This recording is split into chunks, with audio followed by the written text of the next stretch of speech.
Mas Ibnu bahwa ada plat merah, ada plat kuning, ada plat hitam. Gitu. Itu menurut saya ada nggak sih sebenarnya?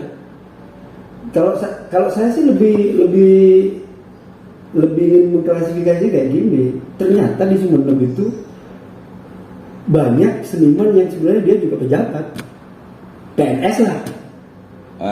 Apa itu masalah?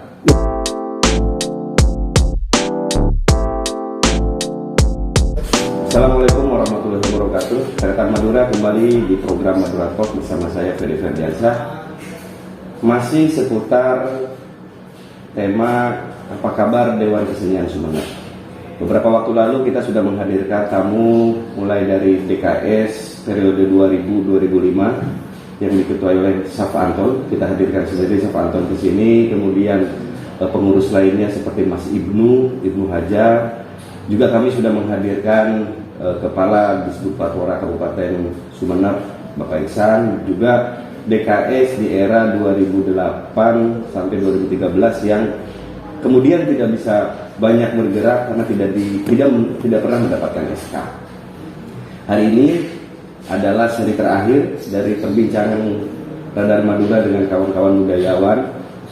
Kita datangkan langsung dari Dewan Kesenian Jawa Timur, Mas Mahendra atau biasa dikenal dengan Mas Eeng. Selamat siang Mas Eeng.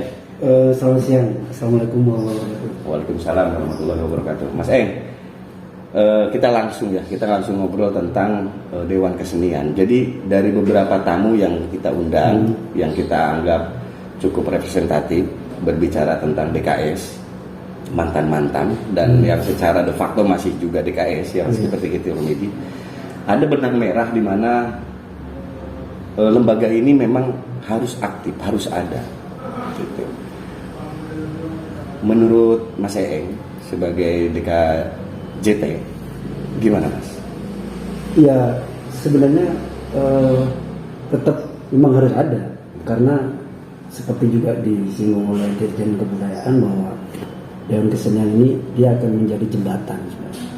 Jembatan antara pelaku kesenian dengan pelaku komunitas dan lain-lain dengan pemerintah gitu.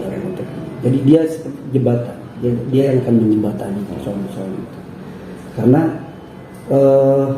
kalau pemerintah langsung berhadapan dengan pelaku, dengan komunitas, akan kesulitan. Misalnya di pendataan, di macam-macam. Karena apalagi misalnya kita tahu, kita juga Sumeneb misalnya dalam konteks ini kan juga wilayahnya banyak dan aksesnya juga mungkin ada yang pelosok gitu dan agak jauh gitu dari jangkauan pemerintah gitu. Jadi artinya tidak bisa lah kesenian ini ditangani sendirian oleh pemerintah. Tidak bisa menurut saya tidak bisa. Dan seperti juga karakter seniman gitu atau pelaku seni, dia biasanya cenderung agak sulit tanda kutip untuk menjemput bola ke pemerintah karena dari awal ada kesenjangan pola pikir ya, maksudnya ada perbedaan nalar antara kesenian dan di dalam melihat praktek itu misalnya. Oke. Mas, saya coba flashback dari yang disampaikan oleh Mas Ibnu dengan Mas Saf Anton. Iya. Pada perjalanannya ternyata Dewan Kesenian Sumeneb itu tidak mulus, Mas. Informasi dari Mas Ibnu, DKS pertama yang dipimpin oleh Mas Anton itu tidak sampai tuntas. Iya. Ya, tidak sampai tuntas. 5 tahun. Tetapi mereka sempat mendapatkan legitimasi dari pemerintah di SK dan mendapat anggaran. Yeah. Tetapi ini kontradiktif dengan yang disampaikan oleh Ketua DKS yang bersangkutan di tahun itu, di periode itu.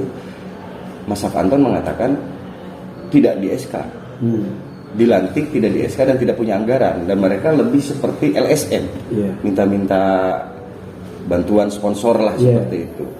Sejauh pantauan Mas Mahendra yang juga lama di Sumeneb, sebenarnya seperti itukah DKS di awal pembangunan mereka? Yang mana sih yang sebenarnya diakui atau tidak sih di awal didirikan itu? Sepanjang yang saya ketahui dan di tahun 2008 karena saya juga terlibat di Dewan Kesenian ya, di awal pembentukan Dewan Kesenian yang tahap kedua itu misalnya Komisi B aja memang menyebut bahwa pernah dapat anggaran. Dewan sendiri sudah menganggarkan. Sudah dapat anggaran. Sampai misalnya nanti seperti Dewan Kesenian yang lama, setelah dapat nggak jelas gitu. Artinya mereka mesti dapat. Dan kalau sudah dapat anggaran tidak mungkin tidak di SK. Kalau sudah dilantik kan nggak mungkin tidak ada SK. Terus yang dibaca sebagai ini lantikannya apa gitu. Ya, betul. Kan dia mesti berangkat dari peraturan pemerintah daerah gitu untuk bisa melantik. Oke, jadi sempat pihak legislatif itu mengkhawatirkan kalau DKS hidup lagi nanti kayak yang lama. Iya, berarti kan memang sudah dapat gitu. Dan kemudian akhirnya dampaknya DKS berikutnya tidak dapat anggaran. Tidak dapat anggaran dan tidak dilantik. Tidak dilantik. Walaupun sebenarnya secara keorganisasian kita sudah melengkapi semua dan kita sudah melakukan audiensi, pertemuan dengan dinas dan lain-lain. Ini yang tidak dilantik ini yang periodenya Kitur Midi itu ya? Yang 2008. Berarti ada kevakuman ya, karena Saf Anton itu 2000 sampai 2005. Berarti dari 2005 sampai 2008 itu kosong. Baru karena sebenarnya 2008 itu sebenarnya juga semacam apa ya? Inisiatif teman-teman juga ya. Karena pada saat itu kalau di periode pertama ada jaringan seniman Sumeneb, di 2008 kita juga membuat LKS namanya. Apa itu LKS? Ya, Lembaga Kesenian Sumeneb kayak. Jadi kita untuk menghidupkan, akhirnya LKS itu membuat musyawarah budaya, mempertemukan DKS lama dengan teman-teman LKS pada saat itu. Oke, catatan Madura. Jadi DKS ini memang dibentuk oleh seniman. Jadi dia hasil kesepakatan seniman menunjuk musyawarah, kemudian menunjuk siapa ketuanya, lalu dibentuklah kepengurusan.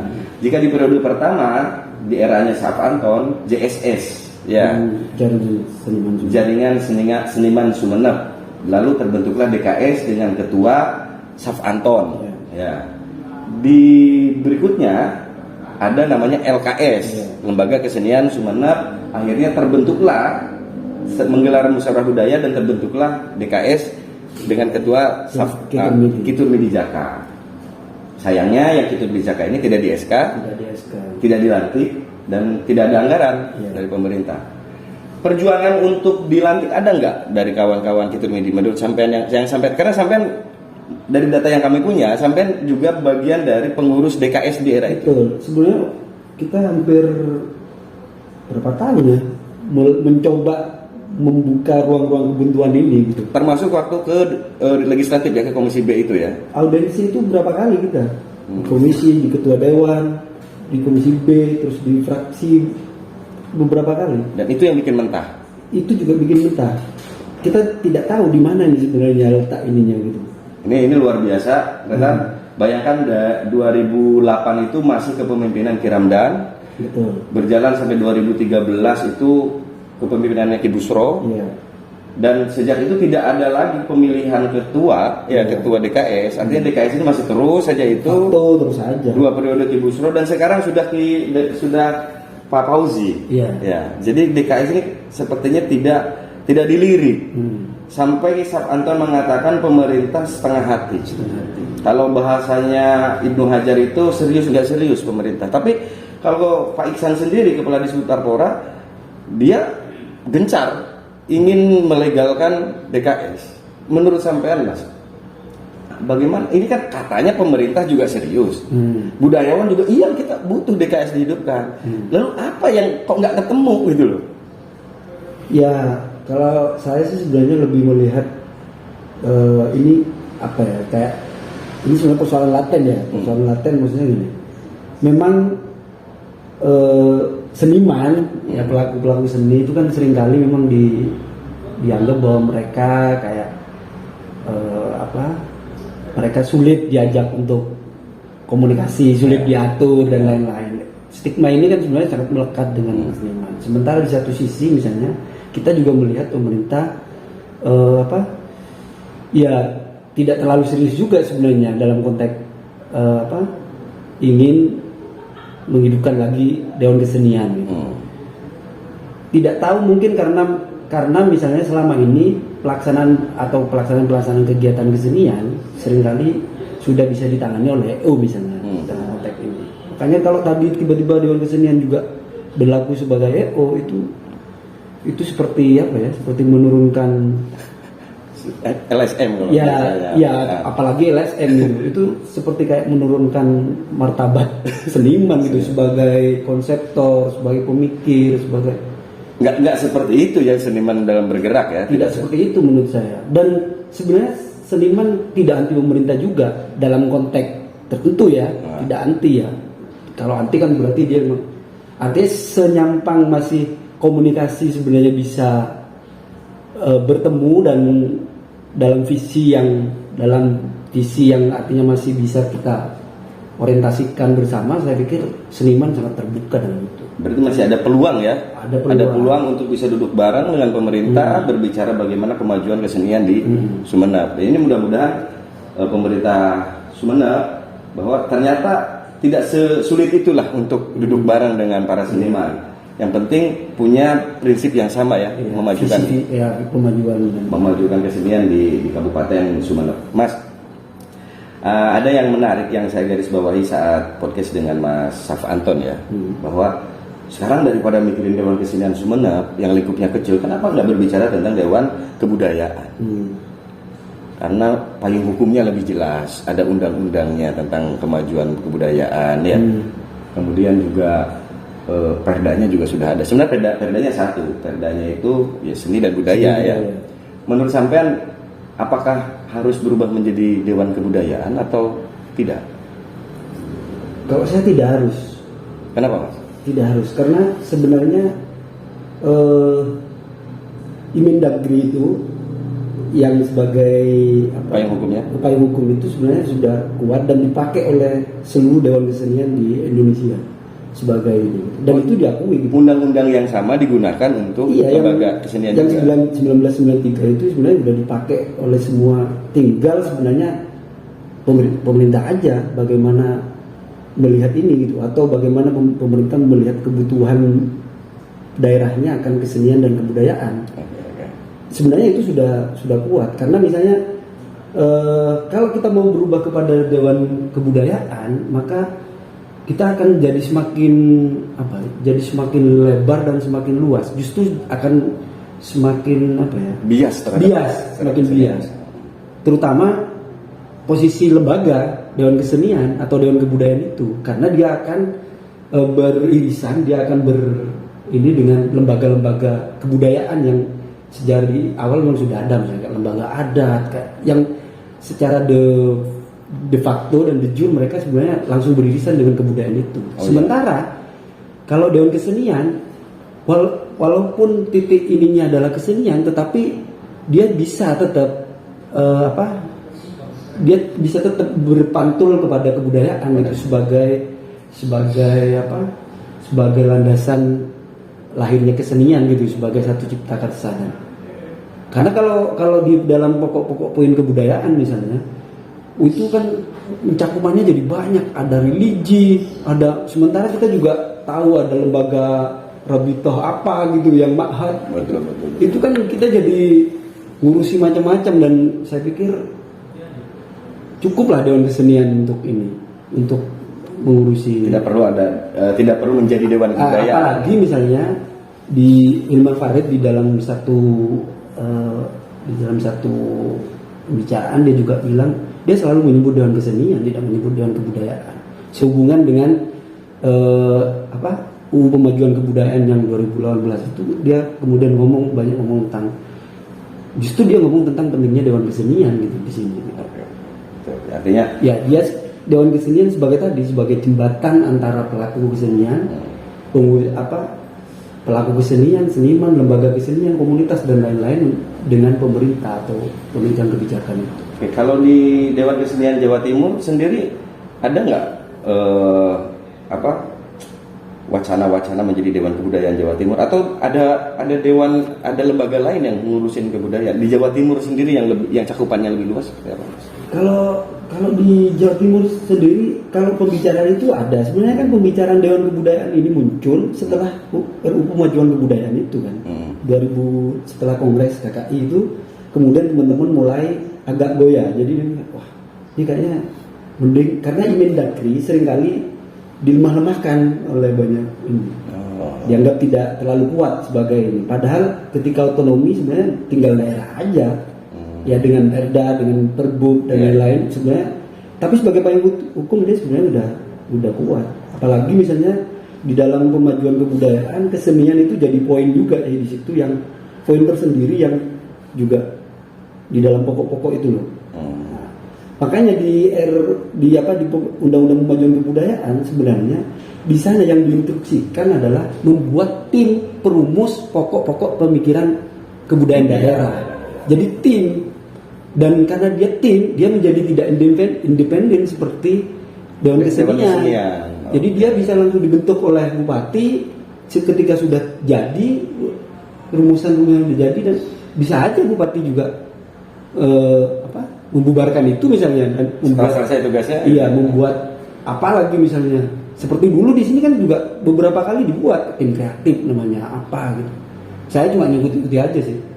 Kayak gitu. Artinya kalau Dewan Kebudayaan ini sebenarnya bisa tim insidentil saja. Bisa. Setelah perumusan bisa selesai gitu kan. Tapi kalau Dewan Kesenian ini satu butuh independensi, ya kan ya. Meskipun di SK oleh pemerintah, tetapi dia punya independensi dalam pengembangan keseniannya. Tentu dalam rangka untuk membangun kesenian yang lebih baik, lebih maju lagi. Cuman yang terpenting adalah Dewan Kesenian ini menjadi kebutuhan sebagai fasilitator ya, sebagai jembatan. Ini benang merah yang bisa kita rangkum mulai dari Mas Ibnu, Mas Saf Anton, Kitur Midi Jaka, pemerintah sendiri, dan sekarang kita ketemu dengan Mas Eeng dari DK Jatim. Mas, berkaitan dengan, kan pasti sampai juga mendengar ya bahwa isu DKS untuk bangkit ini kan sudah lumayan ramai di kalangan kesenian, di kalangan media juga sudah. Bupati juga tahu sendiri bahwa ini harus ada di DKS. Sepertinya hangat, tapi apa kok yang nggak matang-matang, Mas? Nah, ya. Kalau saya sih melihatnya jelas gini. Kalau saya yang melihatnya dari beberapa pengalaman juga ya, dari pengalaman awal juga, saya justru memang berpikir memang dulu jangan-jangan memang terjadi friksi di antara seniman gitu.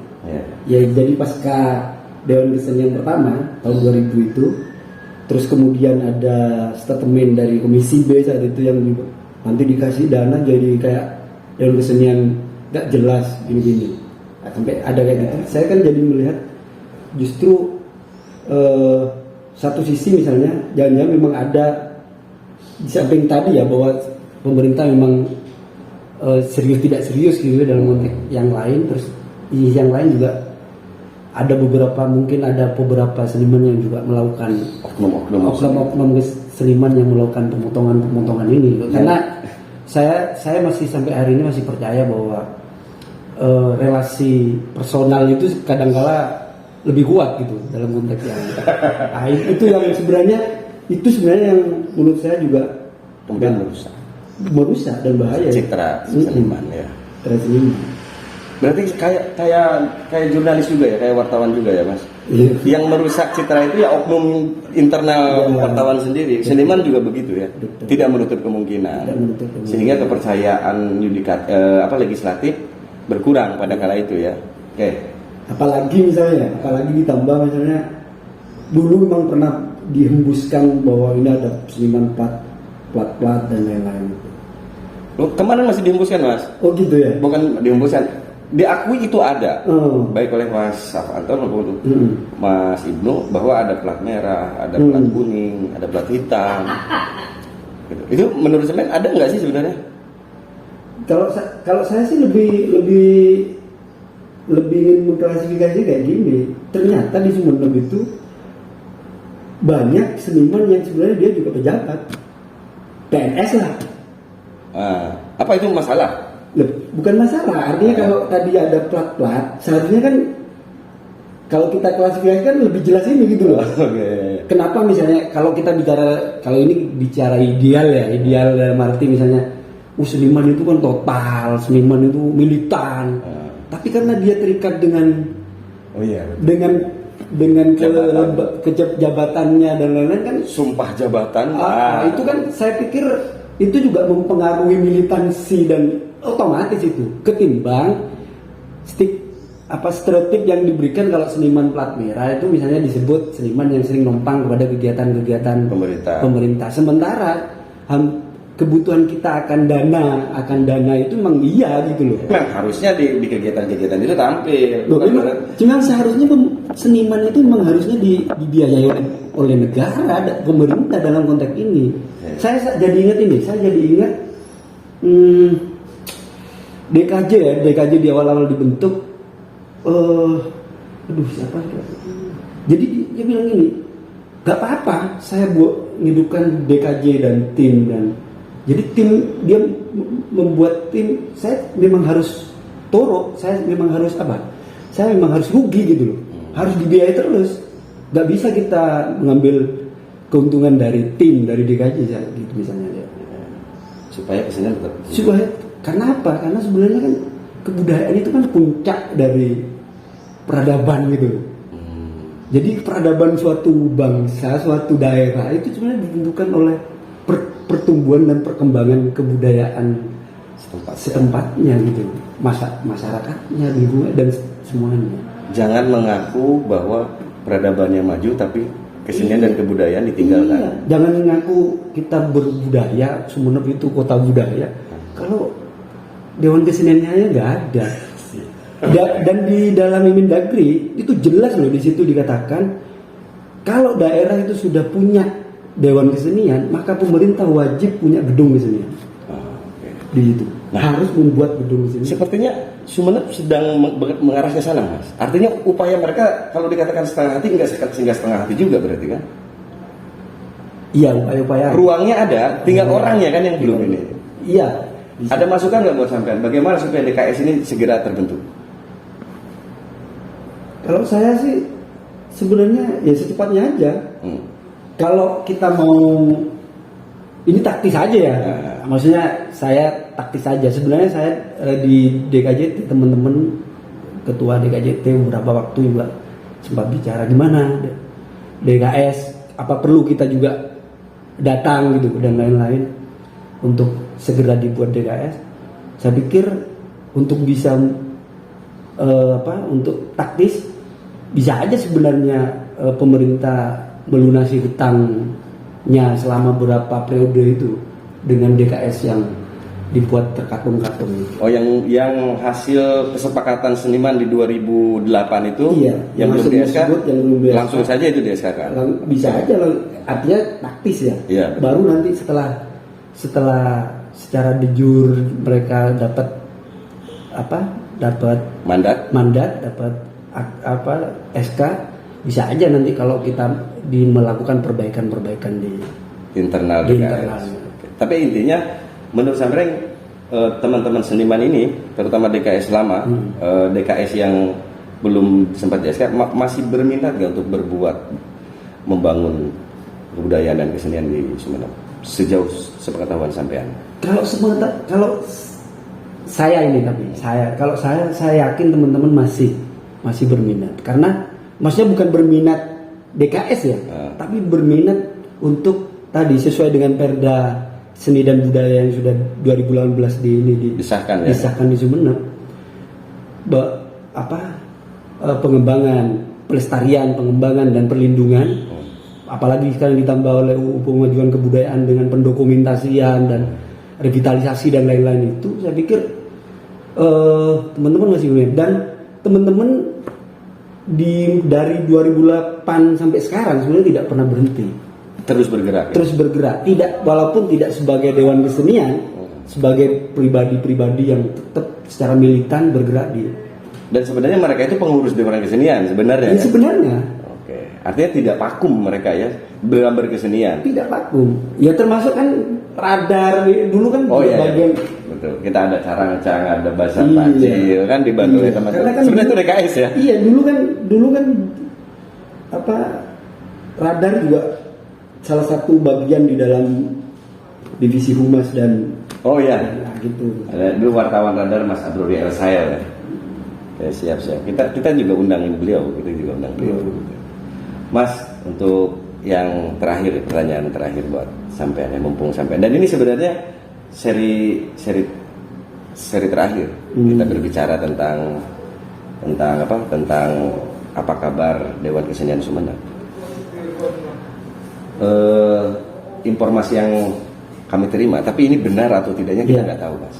Bahwa informasinya pemerintah ingin mencoba mengambil pengurus DKS, berharap pengurus DKS ini non seniman atau non budayawan.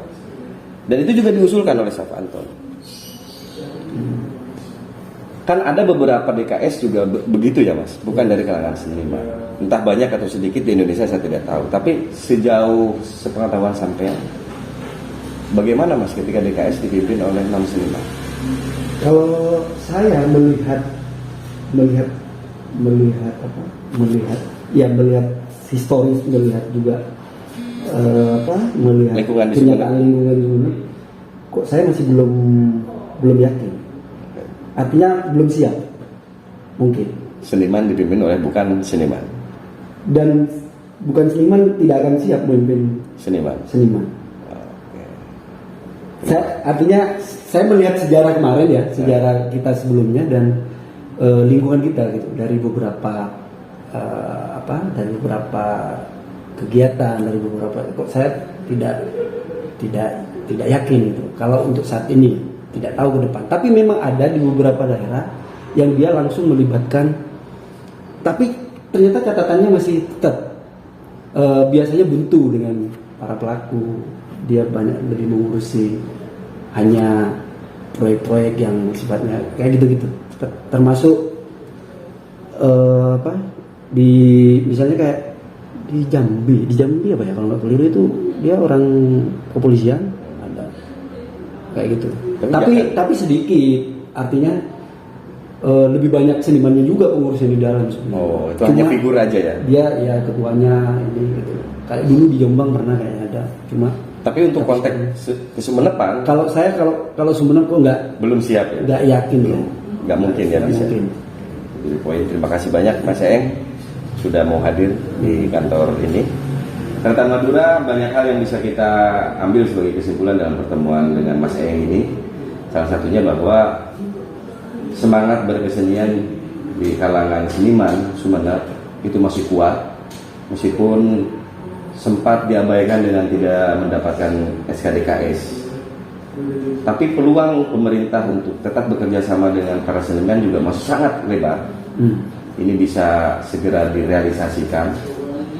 Kemudian Mas Eeng juga menyampaikan bahwa silakan saja kalau pemerintah mau membentuk Dewan Kebudayaan, tapi Dewan Kesenian ada fungsi khusus, ada independensi di sana, dan ada semangat yang memang sangat prinsip dalam membangun seni sebagai bentuk peradaban kemajuan sebuah wilayah.